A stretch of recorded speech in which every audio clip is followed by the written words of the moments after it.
नमस्कार। मैं सुधा सक्सेना।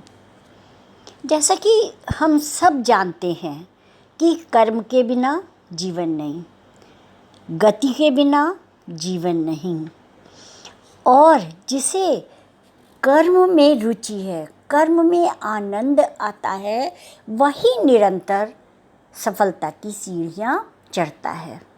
श्री कृष्ण ने गीता में संदेश भी दिया कि फल में नहीं, कर्म में आनंद की प्राप्ति होती है, और जिनको कर्म में आनंद की प्राप्ति होती है उन्हें ही सुंदर फल प्राप्त होता है। आइए आज थोड़ा इसी पर चर्चा करते हैं। भक्ति, ज्ञान और कर्म मनुष्य के जीवन से जुड़े हुए वह महत्वपूर्ण संस्कार हैं जिनकी एक निश्चित गहराई की अनुभूति उसे जीवन की सर्वोच्च ऊंचाई का सुखद अनुभव करा देती है। अभिमान लेकिन यह तभी संभव है जब इन तीनों संस्कारों को कार्य रूप प्रदान करने में एक सुंदर सामंजस्य स्थापित किया जाए। सृजन के नाम पर मानव कर्म करता है तो उसकी दोहरी भावना होती है। प्रथम यह कि हम अपने कर्म का फल अवश्य चखेंगे, यह हमारा अधिकार है, और इसके विपरीत दूसरा यह कि यदि फल नहीं मिला तो भी हमें कर्म करना ही है। गीता इन दोनों के अतिरिक्त एक और मार्ग बताती है, एक और वृत्ति बताती है। वह यह कि कर्म अवश्य करिए, पर फल पर अपना अधिकार मत मानिए। उस अधिकार को स्वेच्छा से छोड़ देना चाहिए। रजोगुण कहता है कि कर्म करूँगा तो फल अवश्य लूँगा। तमोगुण कहता है छोड़ूंगा तो कर्म सही छोड़ूंगा। जबकि गीता में श्री कृष्ण का संदेश है कि तुम इससे ऊपर उठो, सतोगुण बनो, अर्थात कर्म तो करो पर फल को छोड़ करके कर्म करो, फल की आशा मत करो। जब कर्म करोगे तो उसका फल अवश्य ही मिलेगा, और वह फल कर्म किस भावना से किया गया है इस पर ही बहुत कुछ निर्भर करता है।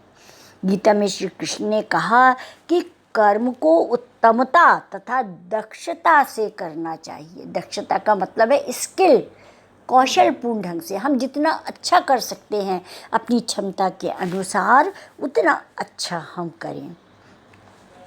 सकाम पुरुष फलासक्त होने के कारण उसका चिंतन और शक्ति थोड़े समय के लिए फल में अवश्य लग जाता है, और फल की जब हम सोचने लगते हैं तो निश्चित रूप से हमारा कर्म प्रभावित हो जाता है, और जो कर्म में हम निरंतर प्रयत्न कर रहे हैं उसमें कहीं ना कहीं अवश्य बाधा आती है, और यही जो व्यवधान है ये फल को प्रभावित कर देता है।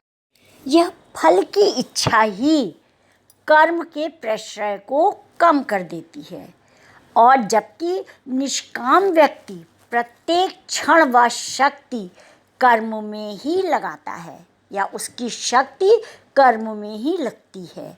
निष्काम कर्म करने वाला व्यक्ति सतत सेवा कर्म को ही जानता है।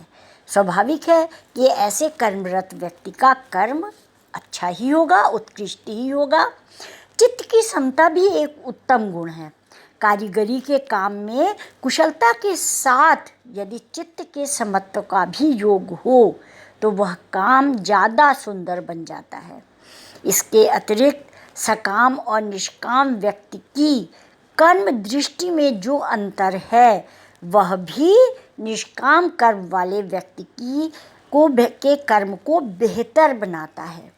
सकाम व्यक्ति का फल की अपेक्षा के कारण कर्म से ध्यान हटने पर भी नैतिक दोष नहीं समझा जाता, और निष्काम व्यक्ति की पैनी कर्म दृष्टि उसे समझ लेती है, और वह तत्परता से इस बात में सावधानी रखता है कि काम में थोड़ी सी भी कमी ना रह जाए।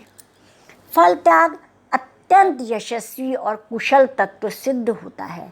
फल त्याग एक प्रकार से योग अथवा जीवन की कला है। स्वयं कर्म में जो आनंद है वह उसके फल में नहीं है। कर्म करते हुए जो एक प्रकार की तन्मयता होती है वही आनंद का स्रोत है। फल त्यागी पुरुष विविध तत्व ज्ञान के जंजाल में नहीं पड़ता और अपना सिद्धांत भी नहीं छोड़ता है।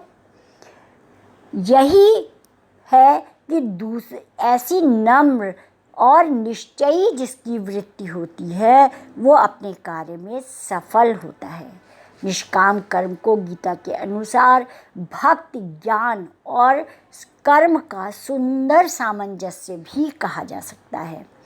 इन तीनों के सुंदर सामंजस्य से ही ध्यान सुदृढ़ होता है और ध्यान इन तीनों को जोड़ने का सेतु है। मनुष्य जीवन में बोधपूर्ण ढंग से जो कार्य करता है वह ध्यान का हिस्सा बन जाता है। मस्तिष्क में चैतन्यता का संचार होता है। मस्तिष्क स्वयं आनंद के सागर में गोते खाने लगता है।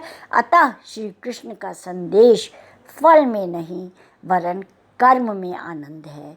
जीवन को सहज और सरल बनाने में ये अत्यंत सहायक है। आज इतना ही। यदि आपको मेरा चैनल अच्छा लगता है, मेरी बात अच्छी लगती है तो आप अवश्य उसे लाइक